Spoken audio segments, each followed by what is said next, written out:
Stand clear. 100% Wild podcast. So for all you listeners, hello and welcome to definitely not your favorite outdoor podcast.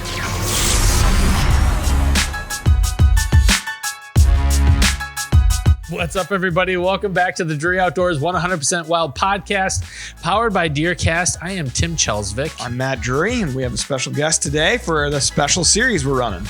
That's right. We're back with another Just the Tip episode of the podcast, and we got Terry Drury. What's up, Terry? Good morning. How's everybody doing? We're good. We're stoked, ready for the cool temps, ready for these deer to start moving. If you missed the last episode, we're doing like a 5-6 episode run, a special series called Just the Tip. It's a rut series where we took questions from the Rack Pack that the listeners sent in, and we're peppering the old man here and seeing the expert advice, what he's got to say about some of the questions. So it's short and sweet, 15, 20-minute episode. Short. Yeah. Okay. It's short, which, you know. That's what she said. And we're good to go. So all right, well, dive right into this first one. Yeah, Tim. let's do that. So our first question is brought to you by Loophole. Be relentless with unparalleled ruggedness of the Loophole rangefinders, scopes, and binos. And I got to tell you, as primarily a timber hunter, I have started wearing my Loophole binos more and more, because I like to use them to pick apart the woods. And like if I see a deer that's way the heck out there, it just gives me a little lead time. If I know like, oh, that's a shooter buck, I can start getting stuff ready. It's addicting. That and the rangefinder. It really is. And previously I used to think, well, you know, I'm in the timber. If I see them coming, it's all good. But it is nice having that heads up. Okay. So our first question is coming from Hunter Cochran from the Rack Pack.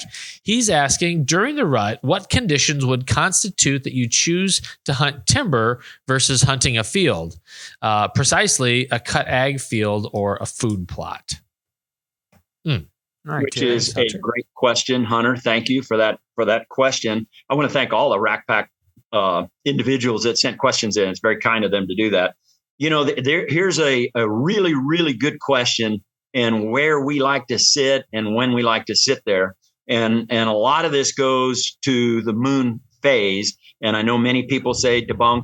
They don't believe in moon. We live and die by the moon in conjunction with temperatures. Temperatures always trump moon, but if you can couple those two together, it is a deadly recipe.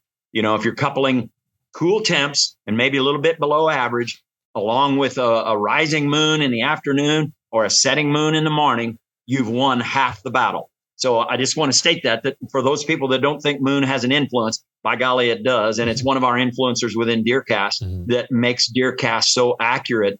But there is a weighting system, meaning it's weighted differently in the first part of the rut than it is in the latter part of the rut. So the moon phase does matter. Where would I be hunting? I would, in answer to his question, I would stick close to that bedroom if you have a setting moon in the morning. And I love hunting those mornings, the first 10 days of November. And it's a light switch event. We hunt those afternoons and evenings, the last 10 days of October. That's when I want a rising moon in the afternoon and evenings, which is what we've been seeing here of late. The last few days, we've had a rising moon in the afternoon. I live for those at the end of October. Unfortunately, Mother Nature slapped us with 80 degrees, 82 degrees, 78 degrees. So she has kind of taken that phase away from us, and it's still pretty decent in the mornings. But when that moon comes back around, it rises in the east, it sets in the west, just like the sun does. But we put a lot of stock on the times at which it's rising and setting. And if it's rising in the afternoon, I'm going to be hunting a food source. If it's setting in the mornings, I'm going to be hunting that timber, that bedroom, somewhere close to the bedroom if that moon is setting in the mornings. And I love that he asked that question because it's extremely important. And I don't know that a lot of guys read that into it. That one's a really good one for killing a big deer. Well, I'm kind of going to segue into the second question, and we'll jump back and forth between the two. Because can I ask you a clarifying question though for Terry? So in terms of the moon rising early and then setting late, Terry, is that really driven? Is that so? What's driving the deer behavior around that? Is that they're getting up out of their bed and they're feeding earlier? So that's why you want to be out there on those destination food plots And then they're going back to bed a little later because the moon is still hanging up there. They're going back to bed later. Absolutely 100%. And again, it's not the only control mechanism they have, but it certainly helps. It certainly gets them up during daylight hours. And that's what we're talking about here is a mature deer getting up on his feet during daylight hours, which that's against their instinctive nature anyway. So that moon just helps a little bit in the afternoon and evening, and it holds them up there just a little bit. They're a little bit later getting to bed. And if you can beat them to bed, if you get in there and you have access to get in there prior to them arriving, man, it's deadly. And we see it all the time when that moon's hanging in the sky. You need to be in your stand. Right. And those windows are pretty tight. The moon changes anywhere from 40 to 45, 50 minutes a day, where it's coming up later and later and later in the afternoons. I love it when when it's rising at 2, 2:30, 3 o'clock, because by 4:30 or 5, a lot of those deer are up on their feet. Conversely, I like when it's setting at 8:30, 9 in the morning, 9:30, 10. It holds them on their feet just a little bit longer, where they may have been on a food source all night. They may have bedded close to that food. And then all of a sudden they go, oh shit, I need to be in my bedroom. And that's where they're heading back to that bedroom at 7:30, 7:45, 8:15. You see that ladder movement. And I love when that moon's hanging in the sky in the morning and it's setting at 9:30 or something like that. Okay. All right. So I'm going to ask the question because you just answered it.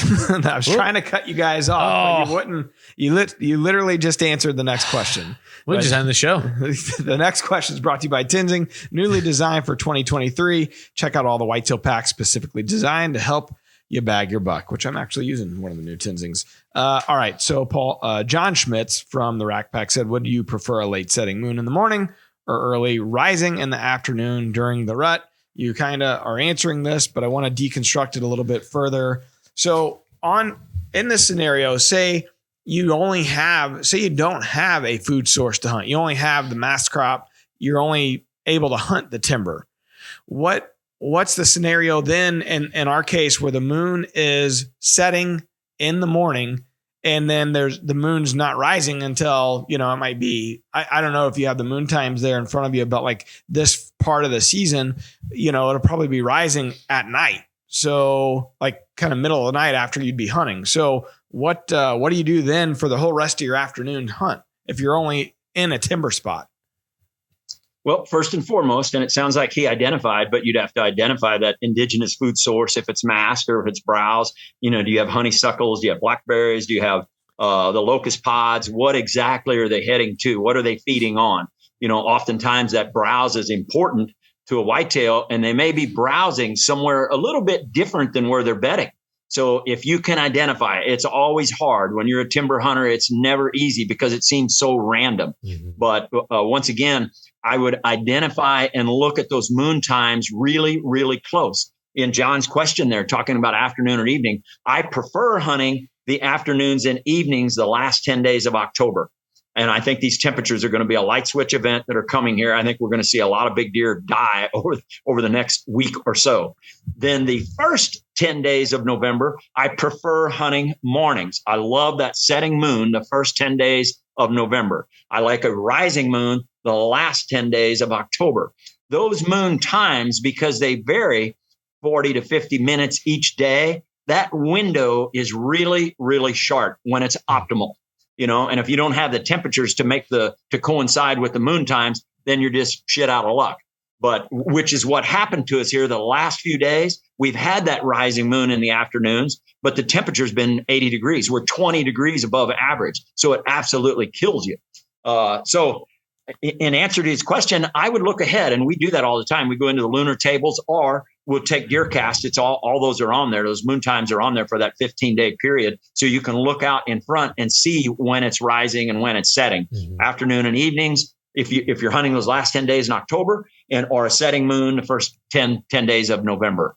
And I don't know that answered it specifically, but those lunar tables are out there. You can look at those times. You have to plug in where your area that you're looking for, because it varies from east to west, lat and long.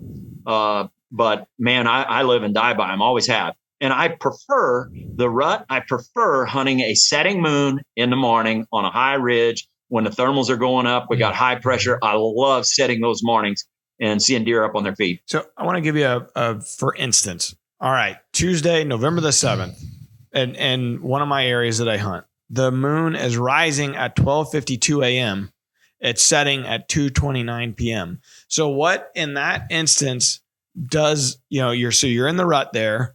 You're still in that first 10 days of November. What is a rising moon in the middle of the night and a setting moon so late in the afternoon? What's it doing to your afternoon hunt? Like at that, are we to that period where the movement's better 10 to 2 yet, or we're not quite there? That's usually more middle of November. What was that setting time again? It's set what? It's set at like 2:30, I think, 2:29 p.m. Yeah. So the deer are supposed to be in their bedroom. They're supposed to be bedded when that moon sets. But in that scenario, I would probably try and identify those bedrooms. The mornings are going to be tough, but you should find deer on their feet. If it's up from 12:52 a.m. all the way up through 2:30 in the afternoon, mornings could be deadly. And so could that midday period. As long as that moon's high in the sky, never climb out of your stand, because you don't know when he could walk through there. And oftentimes you'll see him at 11 or 11:30 or 1:30 or 2, and you go, why in the hell are they on their feet at 2 in the afternoon? They may be close to a food source early in the morning, and then all of a sudden, as the day progresses and the moon starts to go back down, they're going to go, I'm supposed to be in bed here at 2:30. I better get going. So you may see him move into his bedroom at noon or something, 1 o'clock. I would sit all day. I find this period to be, it can be tough because you're trying to figure out, you're sitting. So you go in for your morning hunt and you have a couple options for for a timber set, and you're sitting there till say 9-10, and you feel like, wherever I was at, that first influx of movement of going back to bed might be done. Do I make the call to switch into another timber set for the next period of the day? Like, at what point do you switch gears and think, I need to start thinking about the afternoon hunt and getting out and getting a sandwich and going over there, or just going over there and eating over in the other spot? Like, this is the period where you do see a lot of guys starting to think that way. Like, all right, I was in my morning spot. I still want to hunt timber in the afternoon, but I need to make that transition to it, or maybe a food source. When do you kind of make that? When do you make that decision? Which is understandable, because it's tough if you're not seeing anything. The trade-off that you have is that you don't know, there may be deer bedded within a proximity here that you sure don't want to bump. So that's the trade-off. If you climb out and make a switch, you got to be prepared to bump deer in the middle of the day like that, or you have to have a flawless ingress and egress so that you don't bump anybody. Meaning you might slide into a ravine and somehow slip out of there into a creek, into a bottom or a creek bed to get out, and then climb up into another one in a low-lying area for that evening sit. So you just got to have in the back of your mind how you're going to get there. It's one thing to move or say, I need to move. It's another thing to do it without disturbing what you're hunting. So on the smaller parcels, you have to be really, really careful. On a bigger parcel, you may get by with that, where you can say, I'm done hunting of a morning in the bedroom. I need to go to a food source in the afternoon or evening. Identifying that food source in the timber is the hard part. If it's indigenous, if it's mass crop and it's everywhere, there's acorns all over the place, that is difficult. But you'll see browse areas that are grown up, and it may be honeysuckle, it might be blackberry briars, it might be locust pods. There's a number of different indigenous food sources that they love. And if the does are there, that's the first thing you want to look for in the rut, the time that we're coming up for. Where are all your does at? If they're in the same spot all the time, and let's say you go into a spot and you bump deer at the same exact spot every time you walk in there, stop doing that. You got to go in the dark and get up before they bed. Don't climb out in the middle of the day and bump the deer that you're trying to hunt. It's so hard with the smaller parcels. That's the best tip that I could give is it's the trade-off. Do you need to make the switch? If you do, you better have the correct access to get in and out. If you don't, then you're probably better off staying where you're at, because if you got in there in the dark and you didn't disturb anything, that's 90% of it. I know those can make for long periods there where nothing, because there's going to be a period where nothing's happening. You might hear or see a short spurt of action, somewhere in the mid morning. And it's just a tough thing to sit through. And I know one of the questions was, how do you go all day without eating your snacks? Good luck, man. Because the more you pack, the more you eat early.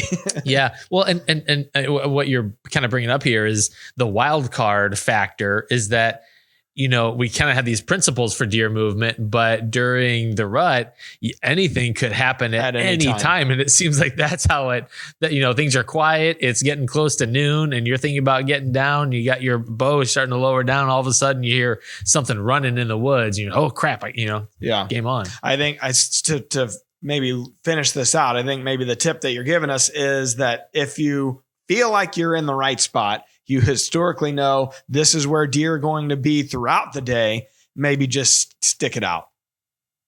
Particularly if the moon is still high in the sky. Mm-hmm. Do not climb out if that moon's still up. That's cardinal sin number one, because you don't know when he can walk through there at 10, 11, 12, 1. And it just takes one. It only takes one of them, and it is a long sit. I have trouble with Forrest falling asleep sometimes, so I always make sure it's all strapped in. That's a whole different set of podcasts. Terry falling asleep. 2 or 3 harnesses to get you all locked in there to make sure if you do doze off, and that happens from time to time.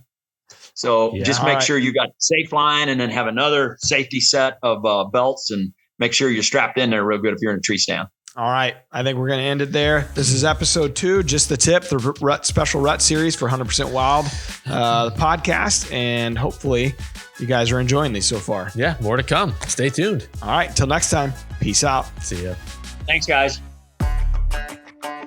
DeerCast is now supercharged with maps. Get ahead of your game with killer new features like live Doppler radar, wind check out to 5 days, virtual rain gauges, GPS path tracking, and more. Plus, get our 14-day revolutionary DeerCast prediction and access to DeerCast Track. Prep, predict, and pursue with DeerCast.